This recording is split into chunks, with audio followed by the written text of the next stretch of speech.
The next keynote speaker is Dr. Masumi Hashimoto Odari, Senior Lecturer at the Department of Literature at the University of Nairobi.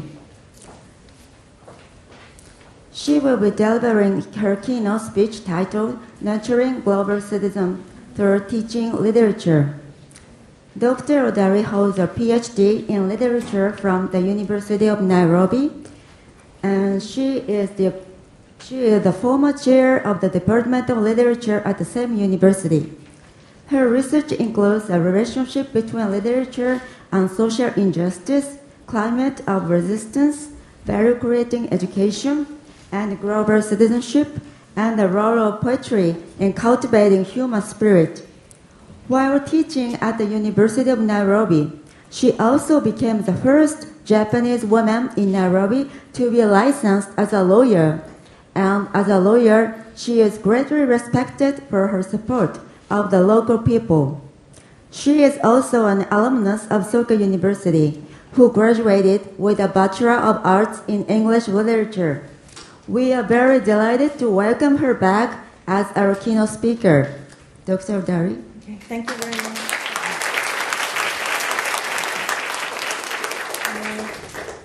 Good afternoon, ladies and gentlemen. I'm honored to have been invited to speak to you today at my alma mater, Soka University, where I studied 36 years ago. But don't count the age.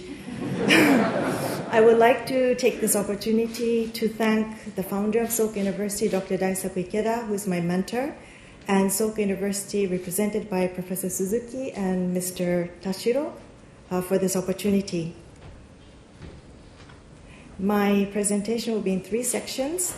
The first one is on the importance of educators, the second, why literature, and the third is my personal experience teaching literature to my students.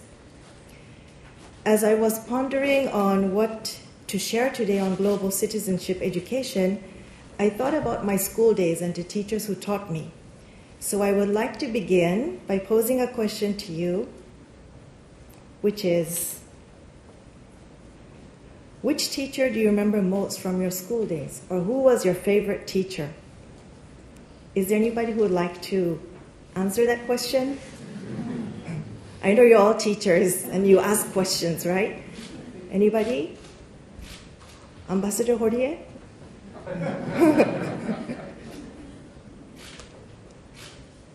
No answer?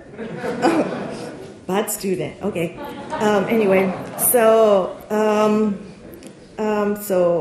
I would like to share 3 teachers out of a number of them who are dear to my heart.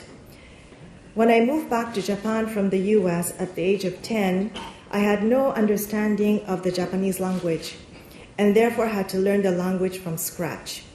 In grade 5, my class teacher, and I'll mention his name, Mr. Imaizumi, patiently taught me the Japanese writing system, the hiragana and katakana, during the summer holidays, despite my frustrations of not being able to learn as quickly as I wanted to.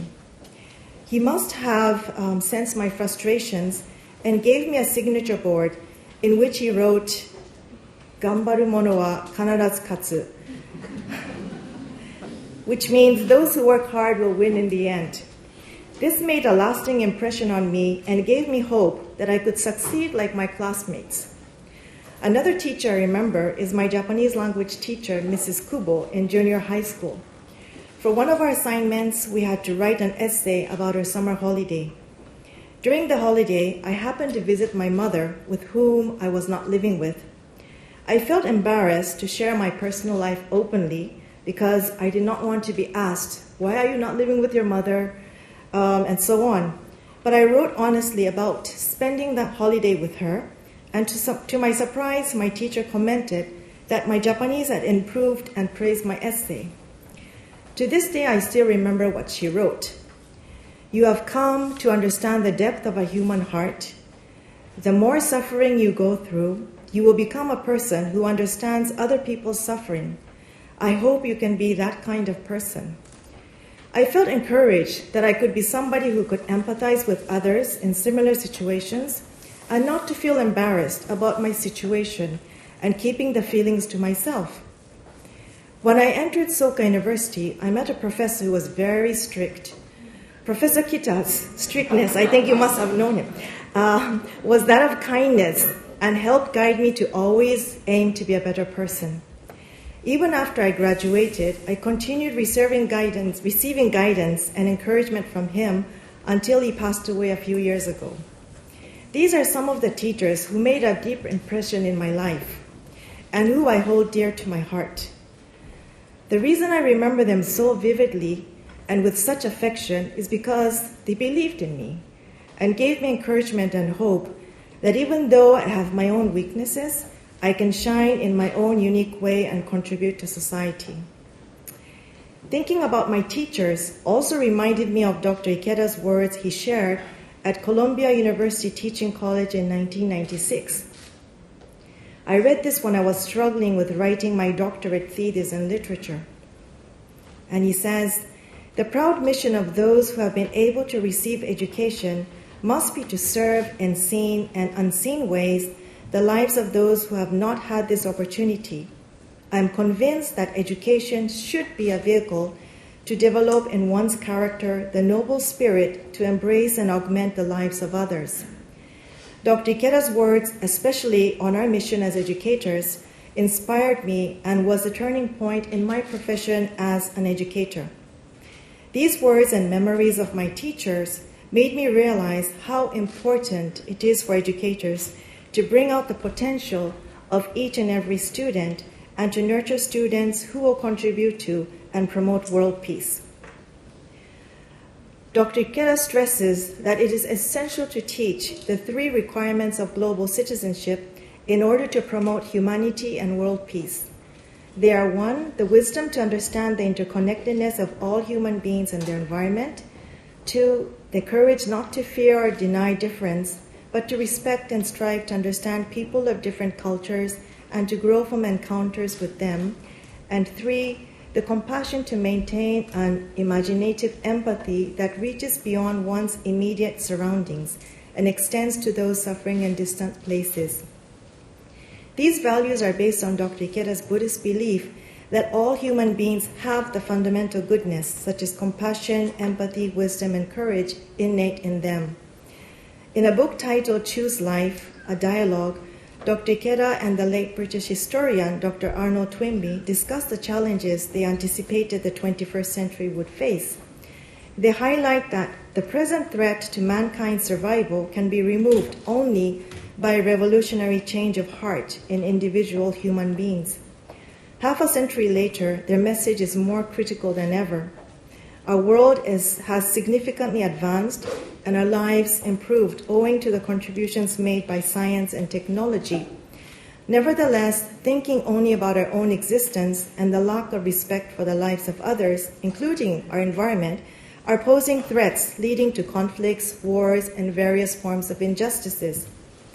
The COVID pandemic that many initially thought was only affecting one area has affected the entire world, forcing us to realize how interconnected we are. The effect of COVID on the world spurred me on to teach my students the importance of fostering empathy and understanding our togetherness with others to create a world where everyone can live in harmony. Unless each one of us looks inside our hearts and focuses on transforming our weaknesses such as greed, anger, and selfishness to our positive traits of wisdom, courage, and compassion, no strategy whatsoever may be effective to offer a permanent solution to our global crisis.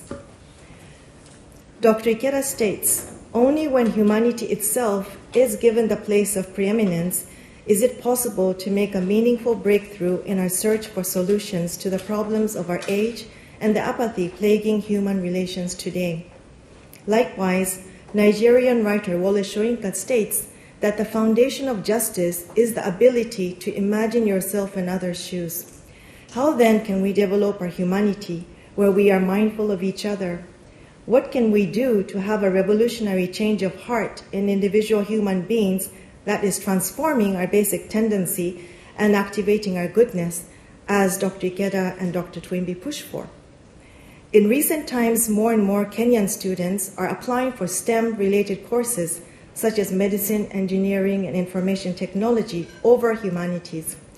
However, Dr. Ikeda and Dr. Toynbee recognize this literature as a crucial key to forging a center of humanity. They suggest that one important way of transforming our hearts is by reading literature. Dr. Ikeda states that literature, ancient and modern, is a bridge that extends from the heart to the mind, and how much of the bridge we cross determines the content of our own heart. Thus, reading literature from different parts of the world can help us understand the world better, learn about different cultures and beliefs, but more importantly, learn that fundamentally, despite our differences, we share a common humanity. We understand that we cannot live in isolation, we must do and condemn evil, we must help each other, and at the end of the day, what matters most is what we can do for humanity. Literature helps us to cultivate our hearts, to be more understanding, and see the world in a compassionate way. By reading stories, we understand the world around us and realize that no matter who we are, we're all human beings worthy of being treated equally with respect. During the literature classes I taught at the University of Nairobi since the COVID pandemic, this is for both undergraduate and postgraduate students, I asked the students 3 critical questions to gain exposure, broaden their perspectives, and develop compassion and empathy through reading literary text. The questions I asked were, 1, what is the underlying message of the writer? 2, how is this particular literary text relevant to you now, and how has the text helped you understand yourself and the world around you? And the third question was, what questions did you confront as you read the text? These questions aim to guide the students to connect the knowledge they had with the knowledge they gained and learn not to be judgmental. The lessons were mostly held online, and therefore they discussed the questions in small groups during the breakout room sessions. Initially, many students struggled to see how the texts were relevant to them. However, with time, they were able to understand that the stories they read were not about remote places that did not concern them, but served as an important exercise for them to step into the characters' shoes and empathize with the characters. I would like to share the students' responses, and I did have like a video of some of the students who actually made for me, but I wasn't able to upload it on this PowerPoint, so I'm sorry I'm not able to share their actual voices. But I would like to share some of the students' view to the books we studied in different classes, including The Good Son by a Korean writer, John Yoo-jeon, Goethe as The Sorrows of Young Werther, and Franz Kafka's The Metamorphosis, and show how the text helped them understand about themselves and the world around them. So this Good Son is a story of a 26-year-old protagonist, Eugene, who grows up without knowing that he has a mental health issue. As the story continues, the author takes us through Eugene's mind, and we come to discover his secret. He had been suffering from a mental illness since childhood, but his condition was kept as a secret by his dead mother and his aunt, who was a medical doctor. He discovers the truth about his condition and that he was responsible for his father and brother's death by reading his dead mother's diary. This also makes him vengeful towards his aunt and adopted brother. To be honest, I was not sure how students would react to such a tragic story, and I'm not going to tell the whole story because maybe some of you would want to read it. However, my students' discussion enlightened me. While some students felt unsympathetic to Eugene at the beginning, others shared that they could relate to Eugene because they too have people close to them who suffer from mental health challenges. The story helped them realize how important it is for them to gather courage and talk about these challenges. They also express how society often shies away from discussing mental health issues, and those suffering from mental health issues often feel isolated and are afraid to seek help for fear of being judged by others. By reading the novel and sharing their views, students recognize that the mental health challenges in Korea are no different from those facing them in Kenya. Through our discussions, many students expressed that they realize the importance of having compassion and taking action to educate our society of the necessity of discussing these issues openly. Goethe's The Sorrows of Young Werther was one text that initially brought uneasiness among students to discuss. This story is about a young man called Werther who commits suicide after realizing that his love cannot be reciprocated. Not only is suicide an act considered taboo in Kenya, but also many communities believe that suicide brings a bad omen to the deceased family and community. As a matter of fact, attempting to commit suicide in Kenya is a criminal offense. It was only after I asked them to put themselves in his shoes that they tried to understand why Werther would rather take his own life than face reality head-on and move on with his life. Many did not agree with Werther's action and came up with other actions he could have taken. However, as we continued discussing, Werther's decision made them aware that life is not that simple. When we discussed the relevance of the text to our lives, some opened up to the fact that they had people close to them taking their lives and how they were affected by the tragedy. This led to the discussion of rejection, life and death, as well as the importance of having true friends who they can open up to. This discussion created awareness that suicide among the youth is a serious problem, and we can no longer keep quiet and ignore this problem. Kafka's The Metamorphosis created a lively discussion on the theme of alienation. This is a story about the protagonist, Gregor, who sacrificed his life working for his family. One day, Gregor wakes up and finds himself turned into a bug or an insect. He still has human emotions, but is gradually alienated from his family and dies a sad and lonely death at the end. I was surprised to hear that most of the students could relate with Gregor. Many students said that they have also been going through the experiences of alienation even at home, and therefore were able to understand and empathize with Gregor.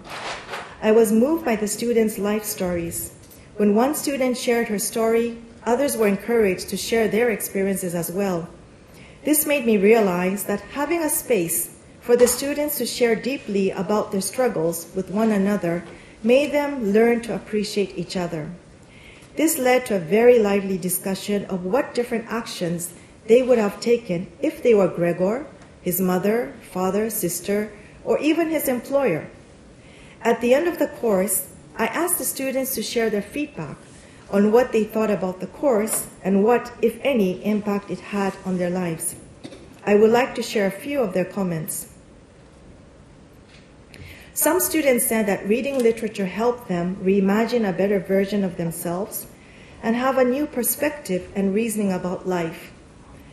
Some will say the text enabled them to identify with characters and learn that they are not alone in their struggle and understand themselves in the world, acknowledging that individuals are different and we can only respect each other's way of life. One student said that the question, "What does this text have to do with me?" helped her learn how to think broadly about the world around her.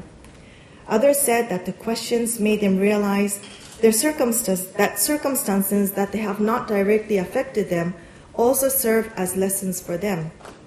The questions enable them to reflect on themselves and ask questions such as if they would have the courage to stand up for what is right, and if not, why not? What was important was that they were able to learn to be the solution and not the problem.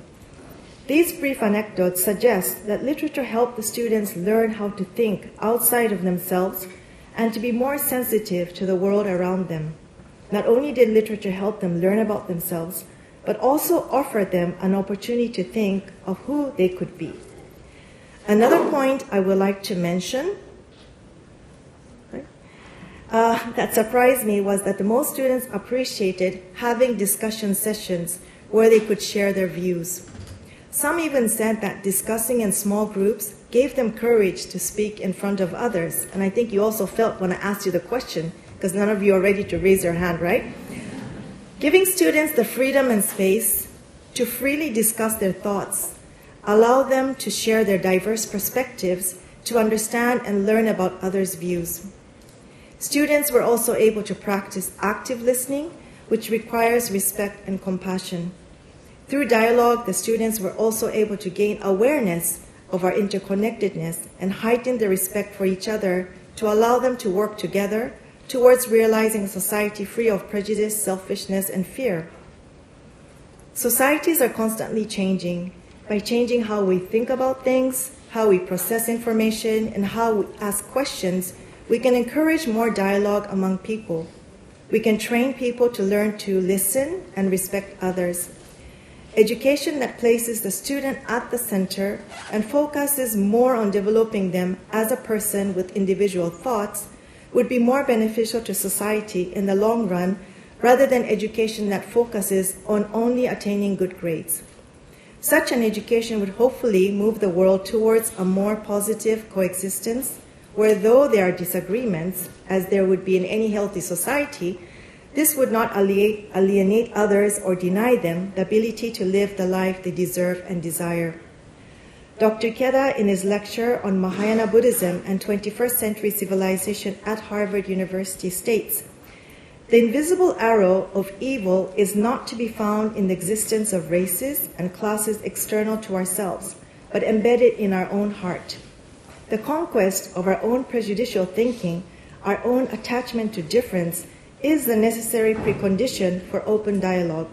Such discussion is the essential condition for the establishment of peace and universal respect for human rights." End of quote. The arrow, according to Dr. Ikeda, represents a prejudicial mindset, an unreasoning emphasis on individual differences. Understanding our shared values and commonalities require recognizing the human beyond observation. It involves engaging in difficult but meaningful conversations. When applied, each person can create a more cohesive and compassionate society which works on strengthening our bonds and leveraging our united strength to improve the lives of everyone. Dialoguing through books and with others open a world of discoveries, enabling us to comprehend each other's fears, talents, histories, etc. We learn of our interconnectedness and continue to cultivate empathy and understanding. The lack of mutual understanding and respect for both people and nature often causes or worsens many of the world's problems. To change the world and create a more peaceful society, the responsibility lies within each human being. Incorporating the values of wisdom, courage, and compassion that Dr. Ikeda stresses in education can be done through a variety of means, one of which being literature, an important and accessible medium. Through my experience teaching literature to students at the University of Nairobi, I find that through studying literary works, students can embody the three essential requirements of a global citizen as described by Dr. Ikeda. Literature exposes students to different life experiences, and the different works depict our shared humanity. The students' perceptions of the importance of learning literature and their biggest takeaways after enrolling in literature classes highlighted that they not only learn about themselves, but also that they each have a unique mission. Furthermore, they learn about their shared experiences with people from other cultures and backgrounds, and were challenged to understand and empathize with others' lives and situations. Their reflections affirmed that literature is indeed an essential medium in promoting global citizenship. As I end my speech, it is my sincere wish that we develop a reading culture starting from home and nurture our future generation. Thank you for listening.